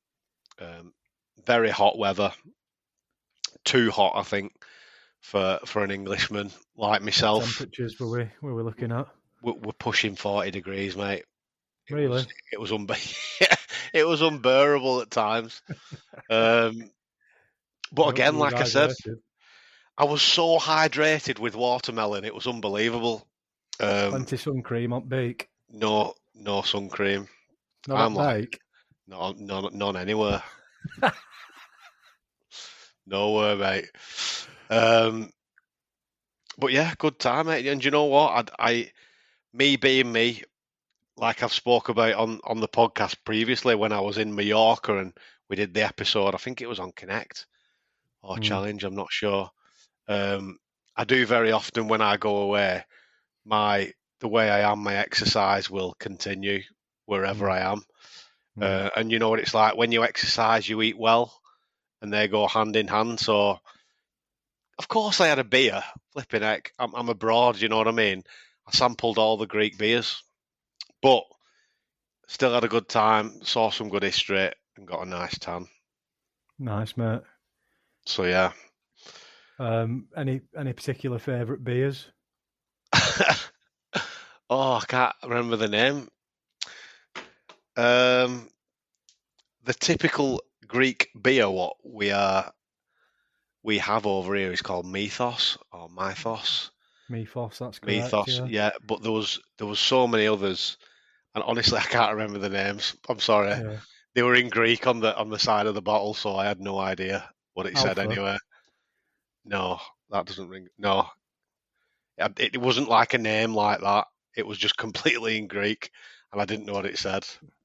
But Well, yeah, you speak in Greek now, but as they say, no, that's good, mate. And what was the highlight of the trip for you? Personal highlight?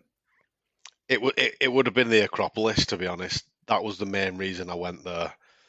Um, and it was good to see. It's something I've always wanted to see. Looked Mm, on a lot of pictures of it and videos and stuff like that. And you know what? As good as it was to see, it's one of them now because it's an ancient temple, basically. mm, Just to give a brief description, that sits right on top of the city, and you can see it from everywhere, basically. But it's been decimated over the years, um, and a lot of the original pillars are not there. It's been well patched up over the years. I will say that, which is a shame, but it is what it is. It's as old as it comes. Um, but yeah, it's still worth a trip. It's very much a tourist trap. Gosh, yeah. it's a fortune to get in, and it's full of people. But Well, that was the reason I went. That's great, mate. I'm glad to hear that you had a good trip. Now you were speaking about the pillars, obviously, and they're not all there, but I hope the Thrive and Five pillars were there. So Yeah, t- there t- was. t- well, tell us briefly a little bit how you incorporated each of those pillars into the trip, how you still Um, thrived while you were there. well, so where do we start? The diet. Well, the diet was Fuel and kept recovery. fuel and recovery. See, I'm forgetting their own pillars, mate. It's been that long. Fuel and recovery. That was.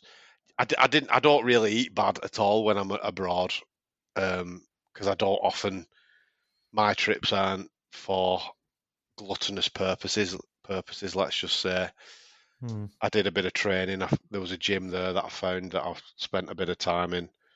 Um, so the diet was pretty solid, to be honest. Um, What was you eating?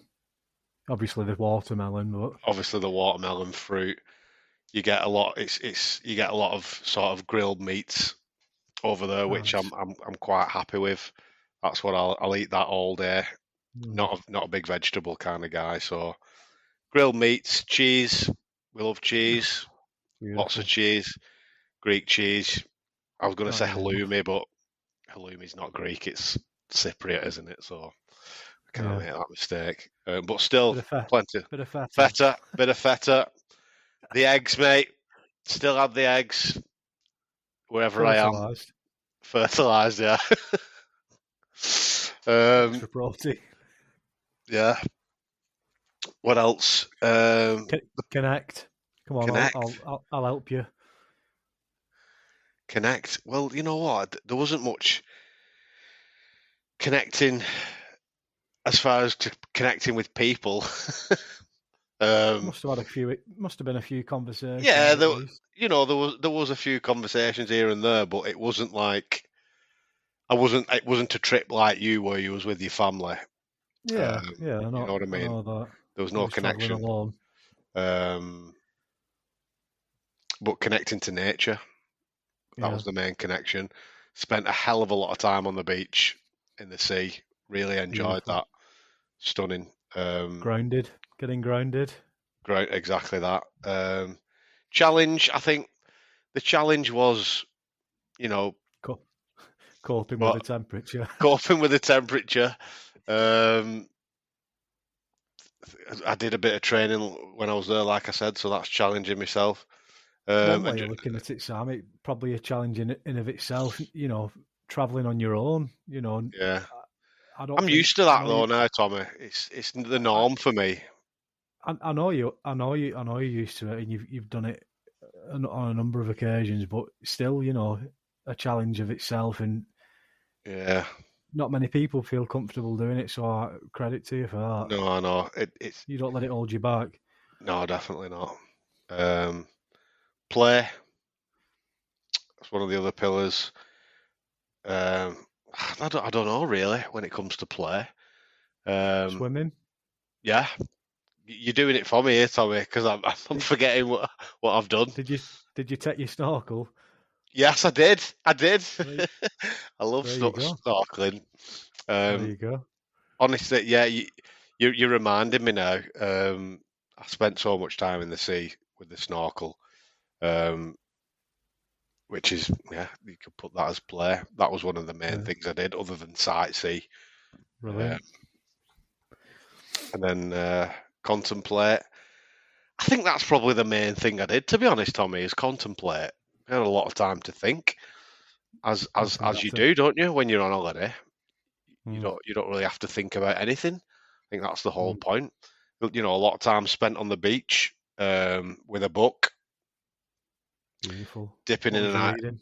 I'm still reading the same book I've been reading for about 6 months. To be honest, I'm a bit of a slow reader. It's the What the motorcycle motorcycle? maintenance. Yeah, Zen, the art I'm of motorcycle maintenance. I'm sure you was reading that about 5 years ago as Yeah, well. I was. I'm one of the slowest readers of all time. But yeah, that's it, mate. I think I Beautiful. tried to incorporate it the best I could. It sounds good. How about you? Sounds like you did a good job, mate. Yeah, well, for me, obviously, you've already touched on it. It was a family holiday. It was 2 weeks. Main purpose just to get away for a break, not a sightseeing holiday. Obviously, a little bit different when you've got young children travelling with you as well. Yeah. Little boy, it's more about him and him having a good time on the beach and around the pool and stuff, and just having that time to relax really and get away from the busyness of normal life. But for me, incorporating all the pillars, even more so than at home, so it wasn't a break in that sense. It was really important that I did that. A few examples of how sort of what I was doing to ensure that I was still thriving. To the extent that Sam, and some people might think that I'm sad for this, but I'm very particular. I even take my own lab tested coffee with me, and a manual coffee grinder, which is the coffee's free from any pesticides and toxins, and Yeah. I bloody well enjoy it. It's an important part of my routine, so I didn't want to be without that for a fortnight. Spoke about people letting a lack of accessibility or letting convenience get in the way when they're away from home. But we visited several supermarkets and found the best things that we could possibly find in terms of food and drink. Yeah. High quality meat, cheese, kefir, fruit, lots of fruit. Eggs, coconut water. Good lad. Fresh baked, natural bread. Not instead of bread that's got 500 ingredients in it. We actually visited some local markets, street markets, and got fresh fruit, olives, cheese, nuts. And the diet largely stayed the same as usual. Though I will admit, I've enjoyed a few more treats and a few surplus calories than I'd usually allow for. Yeah. And some of that, Sam, I will be honest, that's what we're all about, was in the form of ice cream, which I'm an absolute sucker for. I've got a problem. I've got a problem when it comes to ice cream.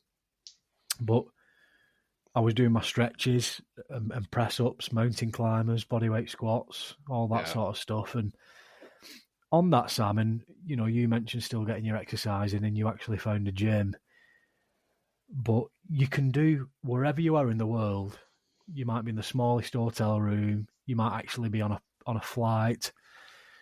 You might be on a business trip, on holiday. Wherever you are in the world, Sam, wherever you are in the world, I don't care what your excuses are, you can still do bodyweight exercises and do your stretches. There's no excuse.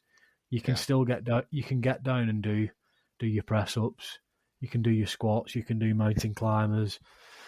You can do sit ups, planks. There's no excuse. There is absolutely no excuse. Even if you're someone who usually does weight training or some form of training or exercise, whatever it is you ordinarily do, you can still use your body and get some exercise done. And listen, don't be afraid of doing press ups in the aisle on the plane. Just because people are looking at you and laughing. Every time. They're the ones who'll be dead quicker than you. So just drop and give yourself 20 on that Ryanair flight to Benidorm. I actually use the armrest from each side of the aisle to do some dips. Yeah. You can even do pull-ups off the overhead luggage if you want. Whatever works. You can make it work, brother. But one of the main things was, as I said, time in the pool and in the sea and on the beach. One of my favourite things when I'm abroad, like you've just mentioned yourself, Sam, I love being in the sea and getting some goggles on or a snorkel, going diving, holding my breath, observing the sea life and the wildlife. I absolutely love that. And the most important thing, Sam, was obviously the time spent with family, with my son and Yeah. the missus, having really good connections with them, having great time, making memories, having conversations, making time for each other, preparing and eating meals together, just playing cards, Sam. You know, Yeah. to quickly go through the pillars, connect. It was that time spent with family, playing in the pool, playing cards, having conversations. It was getting grounded, like you were swimming in the sea, getting on the beach. Fuel and recovery. I've just mentioned the food that we was eating. Prioritising still the meat, the dairy, the eggs, staying hydrated to the point where I even took my own coffee with me to avoid drinking crap coffee abroad that's full of crap. Yeah. Recovery, I was doing my stretches, doing some swimming. Challenge, probably in one sense, challenging myself to avoid putting sun cream on and being sensible, and challenging myself still. And this is a good one, Sam, and you could have said this yourself because you did it. Challenging yourself to avoid the temptations of being abroad and being a glutton and a drunk and filling your face with everything you can, every different type of food you can lay your hands on, and not succumbing to all those temptations and staying disciplined and staying in your routine. That's a challenge. Yeah. It's true. And then, where am I up to? You've got play. Being on a float with my son in the pool. When he was napping, you're playing catch and volleyball in the pool with the missus. We bought Albert a little boat that floated in the pool and in the sea, and a bucket and spade, and digging holes on the beach. Just had great fun. We was joined for the last 2 nights by my brother-in-law and his partner, and we stayed up chatting around the table outside, playing cards, listening to music. Just had a great time. Brilliant. And contemplate, Sam, like you, had a lot of time to think, to reflect. And one of my favourite things about being away from home, Sam, and just taking that opportunity of having a little bit more time than usual, is lots of reading. Yeah. I think a lot of people, that's one of the main things holiday is good for, isn't it? If you don't often able to read at home, it's a great opportunity to get a book out and just have that time, isn't it? Instead Absolutely. of being, and it takes you off your phone, which is the main barrier, isn't it? Takes you off your phone and you immerse yourself in a story, which is absolutely. I mean, I read day in, day out, but one thing I don't have is enough time. Is time to read enough of what I want to read. There's just not enough time in the day to read as much as I want to. So I love that. Yeah. I read 1.5 books while I was away. I had 2 books on the go at the same time. One you'd probably would have been interested in. It was fiction, but it was actually based in and around Greece and the Greek islands, and it was sort of an historical. It was set in just after World War II, but it was concerning Greek mythology and Greek history. Right. Yeah.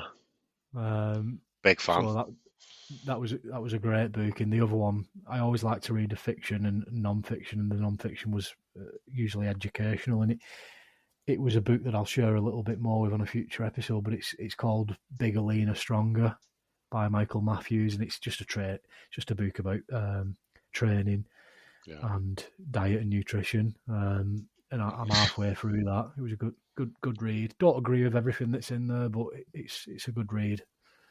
Yeah, good. Sounds like you had a good time, mate. To be honest, you can never equip yourself with too much information, brother. No, every day is a school day, mate, till you die. You're goddamn right. Now, final thing on that, Sam, before we move on. Just remember, the sun has been demonised wrongly. It's incredibly beneficial for your health. Just be sensible. Don't be stupid. Think for yourself. Use a bit of common sense. Do your own research. But stop lathering shite all over your skin and your kids' skin. Stop inhaling spray lotions. Be healthy and reap the rewards. And hydrate with water. Absolutely. Or coconut water. Or watermelon juice. Or watermelon juice. Let that be your key takeaway. There we go. Sam, next one, and it's just a quick one, this one, because it's, a bit of time's passed now, but we always do a little bit on accountability in our power pledges. Good morning routine following the last episode. Have you changed anything? What have you been up to in the morning? Yeah, the big thing that I've changed is I don't have my phone in my bedroom. Woohoo! I don't need it. And luckily, because I do live on my own and I'm on my own, I'm not going to be disturbing anyone either. Yeah. So, and I wake up naturally anyway. I'm fortunate that I don't have to be sort of up and out at a certain time with work. My body does naturally wake up at a certain time. 11 o'clock. About midday. So yeah, you've thrown me there. Yeah, so that the phone's out the room, because I thought to myself after the last one, I was like, I'm lying at it at night before I go to sleep, disturbing that good sleep, and I'm picking it up as soon as I wake up. Neither is something I need to do. So I thought, why don't I just put it outside the door? And it's as simple as that. It's like, it's about a meter further than it normally would be, but it makes a big difference because it's not there. The temptation's gone. Literally, you've removed it. That's what it's all about. That's superb, mate. I'm so pleased to hear that. Yeah. What about you? So mine's been pretty good, to be honest, mate. The one thing for me has been just being a little bit more consistent. And I'm just getting back into the swing of things now, coming back from holiday. And I must admit, first couple of days I struggled. I'd been burning the candle at both ends a little bit. Yeah. Had a couple of later nights than usual. And obviously, I know I didn't travel far, but travelling's always tiring. Absolutely. Wherever you're going, it's just not the most pleasant thing to do. So I'm just getting back into it now. But it's very much the same. Depending on, sometimes I'm, my responsibilities as a father first thing in the morning, depending on what time my son gets up. So sometimes that is a barrier that I can't avoid. Sometimes if he just wakes up earlier than anticipated, but when he doesn't, rest assured, I get outside, I get that sunlight in the eye. We're not going to have it at that time in the morning for very much longer over here in the UK, but I get my exercises done, my stretching, get a bit of cold water, hydrate myself, and that's it. That's the fundamentals. Are you still doing them dead hangs? I am, mate. Yeah, I've done several today actually. Good. And I've mixed it up a bit. I always start off with a dead hang, and then I like to do a little bit of exercise. So I've got a routine that I do. I'll do a dead hang first thing I do. Then I'll do pull-ups, straight into some Roman chair leg raises. Yeah. Straight into some dips, traditional dips. Straight into some bodyweight rows. So I've got those like handles attached to the underside of the dip bar where you can get underneath it and pull yourself up. Right, yeah, I know what you mean. I don't actually know what phrase people use for that exercise, but I call it like a bodyweight row. And then into some press ups, and that's sort of my routine. I do that a couple of times. I suppose it's a bit of a circuit, really, because there's no rest between. I just go from one into the other, and then I finish off with a dead hang as well. But it's got the wide grip as well, so I start with the narrow grip, dead hang, and then I finish off with the wider grip and engage the lats a little bit more. It's good. You're basically engaging pretty much all the muscles there, aren't you? As best you can. One thing that I do need to do, and I will do more, is what you said on the last one. Have at least like a pint of water as soon as you wake up. Yeah. I did it for a little bit. It's more the quantity of that water going down all at once. I struggle with it, like I'd normally just have a cup of tea or something like that. That's only a small amount of liquid. Once you get used to it, though, it just becomes habit, and you think nothing of it. Like literally, just have it next to your bed throughout the night. You might have a few sips through the night if you wake up and you're a bit parched, but it'll be there in the morning, pretty much full, and just get it down.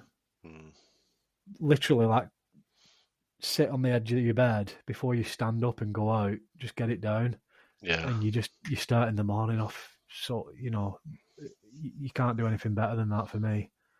Yeah, I'll get into that. I think that'll probably be the next one. Yeah, good man. Now, Sam, I've got a new segment. Oh, aye. No, it won't be a segment that it won't be on every. It won't feature on every episode. It's a nice little surprise for you, this, because I know you're not expecting it. Come on, then. Don't keep me waiting. It was an idea that I had actually reading a book on holiday, and it's basically, we'll find a name for it, but what would your ultimate cheat meal be? What would your last... It doesn't have to be a cheat meal necessarily. Death row meal, are we talking? Death row meal, last supper. What would you be eating and why? And then, obviously, we'll only need to say it once, but I thought we could ask guests going forward. Flipping heck, you throw me there, mate. Put me on the spot. Oh, I will say it'll probably involve a steak, to be honest, because I get so much enjoyment out of a steak. A good quality cut of steak. I can't look any further than the eggs, Tommy. At this point in my life, it's not only so healthy, but I do really enjoy it. I can't tell you how much enjoyment I get out of eating eggs, and I'm not just saying it. So we'll go with a nice steak and egg meal. Dessert is going to be a nice cheesecake. No sides? Sides? Oh, you're killing me. I'd probably go for some nice grilled halloumi. Nice. Some nice. You know what? Not just halloumi. This is death row meal, innit? I can have whatever I want. I'm going to have a full cheese board as my side, steak and eggs, and a cheesecake to finish off. Washed down with a chocolate milkshake from McDonald's. You're not setting a good example here, so I'm supposed to be. Listen, I'm going to die. I'm going to die the next day. It doesn't matter. It's a cheat meal. We should probably change it from death row because that's the polar opposite of what we're trying to. It's a bit of fun. We'll call it a last supper. I think. Well, there you go. So that's mine, mate. You're dying for a moral cause the following day. You've been a good man, not a bad one. You deserve a treat. There you go. Exactly. What's yours? I think you're going to go for a steak. I feel this is. People will think that this is that we're just saying this because what you've said is almost identical to what I would have. So I'm going to have to have a big thick cut steak. Yeah. Flame grilled, Sam. Flame grilled. That's the best way. I thought you were going to say that. You've just reminded me. It would be the flame grilled steak I made for you on the open fire. Flame grilled cut of I'd probably go ribeye, really thick cut ribeye, flame grilled. Butter. Copious amounts of sea salt on it, bit of butter. 4 eggs over easy. My side, I'm going to have a baked potato with some cheese in it. Love that. I'm going to wash it down with a tall glass of raw milk, of course. Of course, yeah. Side, or sort of an intermediary dish between my main meal and my desserts. Appetizer. Yeah. Well, I could have had this first. Actually, that's a good point. I'll have this as an appetizer. Cheese board. Yeah. With some olives. Selection of cheeses. Maybe a few grapes. A couple of figs. And dessert, I'm going to have a stack of banana pancakes with crispy bacon and maple syrup. Oh, it sounds good, that. It sounds so good. It's making me hungry. Are you having that? I'm having all that. The only thing I don't like is olives. Yeah. But you know, we'll be all right. Yeah. Good, mate. Did you enjoy that? Yeah, that's pretty good. I think it'll be a fun one to ask guests in future. Obviously, yeah. There we have it. Nice one. Moving on. Now, Sam. Moving on. A couple of things to cover before we call it a day, but it has been our first episode after a long break, so there's been lots to talk about. But I think it's time for the little jingle and Sam's Whinge of the Week. Still, what are you complaining about this Still time? Yet to get a jingle. Well, when we spoke about this before, I said to you I didn't really have anything that had upset me in the past month. And you'd think there'd be something quite a lot. But what I'm going to go with this week is, what annoys me, Tommy, is, when people are having a conversation with someone on the phone and they have it on speaker, but they're walking round in a public place just having a full-blown conversation with someone on the phone while they're on the speaker. Have you ever seen this? Many a time. Someone, it triggered it because I was following someone behind an escalator last week, and they were just having a full-on screaming match on the phone with I think it was a guy having a screaming match with his girlfriend on the phone, and they were both on speaker. And I'm thinking to myself, can't you just have that conversation another time, or maybe take it off speaker so the whole of the shopping centre can't hear? And I see it so much now. It's like we've lost the ability to put the phone to our ear. We're that lazy that we have to hold it in front of us instead of putting it to our ear. And if not that, it's probably got some earbuds in, which is absolutely fine. It's more sort of bringing all the public into your conversation, and I don't want to be involved in it, to be honest. I don't want to hear what you're saying, and I don't want to hear your music. It's a bit arrogant, really, isn't it? Yeah. Self-important and also just downright stupid. Yeah, definitely. Yeah. And one other thing is, just on the back of that, I don't often take public transport, and that's not me being self-righteous or anything. I've got a car, so I use that. Anyway, there's been a lot of talk on people, just playing their own music loud on trains and buses and things like that. And I think, how ignorant is that? That you'd sit there with your own speaker or whatever on your phone and just playing your music.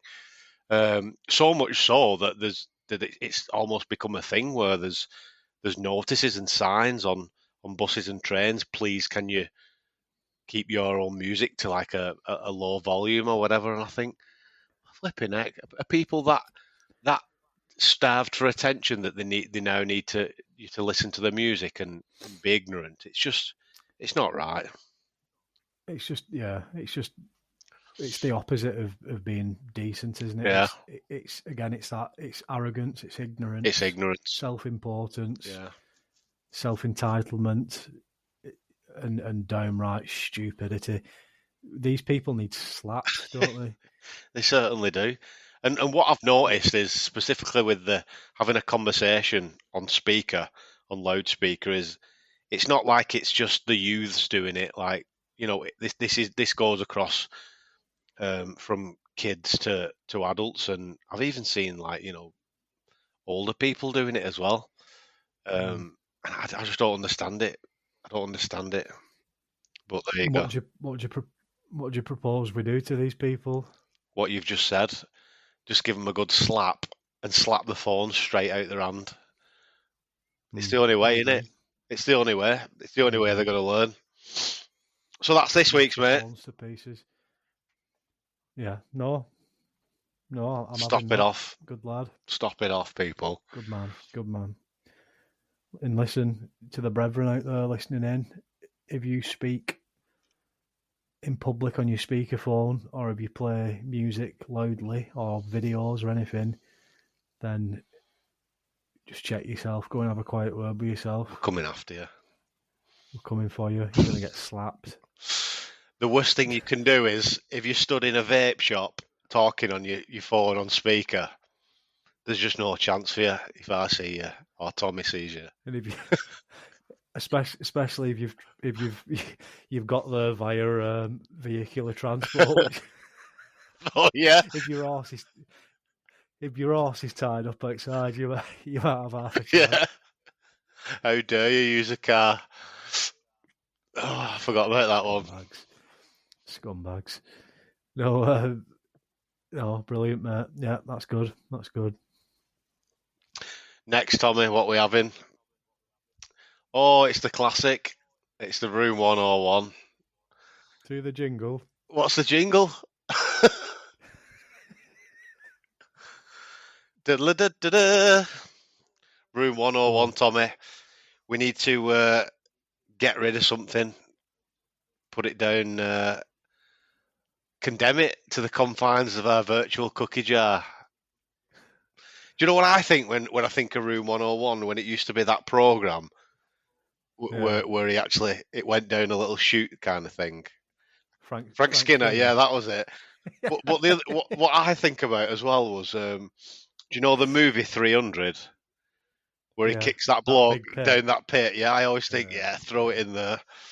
Have you got anything in mind this week? I have, mate. To be honest with you, mate, I've actually got a very long list saved in my notes of things that I want to get rid of. But because of what we've spoken about today and it's relevant, there's only one option for me: is sun creams going in there. Yeah. Because the whole reason we're doing Room 101 is we want to get rid of things that are a barrier that are blocking men from becoming great again and making the world a better place. So sun creams going, mate. Yeah, it's good that. I agree with you. I'm just ratcheting my brain here to think of something to put in. I never prepare myself for this at all. You've only had 4 weeks. I know. Oh God. Let me think. Sun cream's a great one. Sun cream is a great one. I'm going to go with what I've just said in my whinge. Putting the ability to play loud music in a public place. It's going in Room 101. Yeah, that's lazy. It's not. It's not. It's not. I know it's nothing to do with what we spoke about today, but it's annoyed me, and it's going in. I thought you was going to put in sunglasses or wet shoes. I can't put them in, Tommy, because I am a sunglasses wearer. What about wet shoes? Wet shoes? What's a wet shoe? What? Wet shoe? You're joking? Yeah. What's a wet shoe? What you wear in the water? What you wear in the water on the beach and stuff?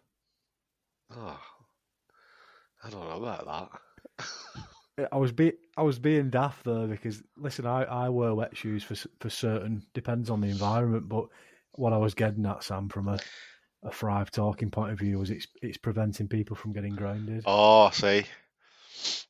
Right. You know what I mean? I did when you said wet shoe, I didn't know what he was on about. I wouldn't You call. thought I meant that you'd stood in a pub with your trainers I on. wouldn't have called them wet shoes. That's what they're called. I didn't know they had a name. Oh, well, there you go. Let's go with it. Right, so mate, there we have it. Next one. Next on the agenda, my friend. It's time for the Thrive Talking Make Training Great Again playlist. God, that's a mouthful, isn't it? Try saying that fast. Is. Okay. What songs are we adding this week? Oh God. What you putting on the training list? The playlist, should I say? Oh, what was that song I was listening to recently? Reconnect. I've been listening to a lot of. Do you remember the band Cortinas? I mean, they're still obviously going. Awful band. But anyway, whatever you think of them, there was very much a staple in my early 2000s. And I've been revisiting the first album, so they're not going up playlist. Yeah. Mate, I'll just tell you that now. Well, if you allow it, then I'm going with the classic "Not 19 Forever" by the Cortinas in the playlist. Please, no. It's going in. Going on. It's going in. 18 Forever, mate. It contradicts your old belief system. I know, yeah. 18 Forever. Please don't do this. It's going in. You did ask. We're going to have to discuss this. We're going to have to discuss this off air in future. It's a good song. I can't knock it. What are you having? Why is it going on the training? Because it motivates me. Does it motivate you? It does. I'm not just saying it because I like the song. It does get me going, and it gives me a better mindset. If that's okay with you. I'm deeply upset. You'll get over it. No worries, mate. You'll have a chance to redeem yourself next time around. I'm going. I'd add as a guess, you probably don't know this one, and a lot of people probably don't, but I'm going with. Sorry, bear with me. I'm going with a song called Young Hearts. Right. Are you familiar? No, I don't know. Am I? I'm not sure. Young Hearts. But not a clue. Just let me find the. It's by a band called Commuter, and it's from the classic 80s film Karate Kid. All right. It doesn't tell me you've watched. Yeah, but do you know what? It doesn't exist on Spotify. This song. Does it not? No. Unless it's called something else. It's on YouTube, and that's where the playlist is. Anyway, okay. So yeah, Young Hearts by Commuter. Great film. I've never heard it. I've never heard it, but I'll allow it. Good song to train to. Okay. Right, there you go, folks. It's on. It's on. It's on. What's next? Nuggets of wisdom, Tommy. Have you got something nice for us this week? I'll let you do the honours if you'd like. Oh, don't do that to me. I'm ill prepared yet again. So if you've got one, go. Had 4 weeks, folks. I know you've mentioned that a few times. Have you got one? I'm calling you out, brother. I have got one, mate. I had a couple of options, but I felt that it was only right with the feeling in the world at the moment and what we spoke about earlier on in the episode. Yeah, go on then. Fantastic. I just want to continue honouring the fantastic man that was Charlie Kirk. So it's actually going to be something that Charlie Kirk said. I feel like it's very, very relevant. And he said that he wanted to be remembered for courage, for his faith, and that would be the most important thing. Yeah. The most important thing is my faith, is what he said. Yeah, I love that. And I just feel that people can sort of reflect on that, contemplate it a little bit, think about it, what it means in their lives. I'd encourage everyone to have courage to stand up for what they believe in, and be strong and courageous in the faith and unashamed. He was an unashamed follower of Christ, and he was happy to speak about it openly and freely with people. And yeah, good. Yeah. Well, I think it's a good idea that we sort of leave it at that, because I can't really get much better than that, and it's a nice way to sort of bring it to a close. I think words from the great man himself. Absolutely. But yeah, we'll slowly bring it to a close. And I just wanted to reiterate the social media. We're still there. Obviously, we've had a few weeks off, so I haven't really been posting much. But we're back now, so please, again, as we always say, reach out to us on social media. Thrive Talking is the podcast.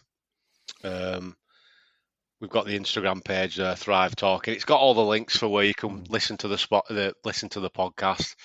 The link to YouTube, the link to Spotify, the Apple Podcast link. It's all on there. Everything's there. Going to get some shorts out. TikTok. I'm still learning TikTok, but we're getting there slowly. I was just going to say, Sam, is there more shorts coming up for the brethren? Yeah, there's so many places to post these days, isn't there? It's like trying to do it all. The shorts are such a great tool as well. So I'd encourage everyone listening in to share those far and wide, because for those who might not want to sit and listen to a podcast, or that's not their thing, then they might watch a short video on YouTube that highlights the key points that we're talking about, or a TikTok video or Instagram reel. So please share those far and wide. Yeah, it's amazing, isn't it? These shorts, they are really important. I didn't realise that how important they was, but a little short, because people like things in bite size now, don't they? I know I do, especially. They do, and it can whet the appetite, can't it? So if someone sees a short clip and I like what they're saying, I like the vibe, I like the message, they might be more inclined to then go and listen to a full episode. Whereas if you've never heard of our podcast before, or the Making Men Great Again movement, you mightn't be reluctant to press play on a 2.5 hour long episode. Whereas if you get a snapshot first of what we're talking about, it will whet the appetite a little bit and make people more inclined to join the movement and get involved. Yeah. So it's such an important tool. And Sam, final words from me. I think you and I strongly believe that every man should be part of this movement. For so many reasons. But I just want to finish on saying, in a world of